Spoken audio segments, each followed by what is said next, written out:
কাকা, কি বল? বয়কট নিয়ে আপনার বক্তব্য কি? বয়কট? ওটা আবার কি? না, এটা হলে ওটা বয়কট, ওটা হলে এটা বয়কট, ওই বয়কটের কথা কই। শোন, আমাদের এই সমাজে, এই রাষ্ট্রে এই বয়কট নীতিটা এখন আমাদের জন্য একটা ভাইরাস হিসেবে আমাদের সামনে এসে দাঁড়াইছে। বয়কটের মাধ্যমে কোনো কিছু সমাধান করা সম্ভব হয়? বয়কটের মাধ্যমে আরো সংকটের সৃষ্টি হয়, তাই না?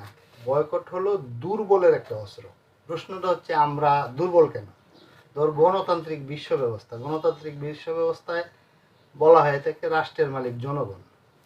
তা আমরা হইলাম রাষ্ট্রের মালিক, তারা আমাদের বিরুদ্ধে যুদ্ধ করবে অস্ত্র দিয়ে, আর আমরা যুদ্ধ করব বয়কট নামের অস্ত্র দিয়ে। দেখি সঠিক সঠিক না। আমাদের এই দুর্বলতার কারণ খুঁজতে হবে।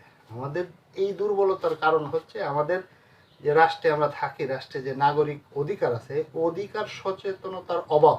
সেইখানে এই অধিকার সচেতনতা যদি আমরা বাড়াইতে পারি, তাহলে আমরা সবল হয়ে উঠবো, তাদের বিরুদ্ধে আমরা প্রতিবাদ করতে পারবো। আর সেটার জন্য প্রয়োজন হলো শিক্ষা।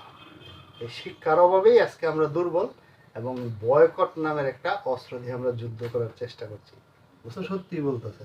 অতএব বয়কট করে সংকট সৃষ্টি করা নয়, সঠিক নাগরিক অধিকার সচেতনতার যে শিক্ষা, সেই শিক্ষাটা গ্রহণ করতে হবে।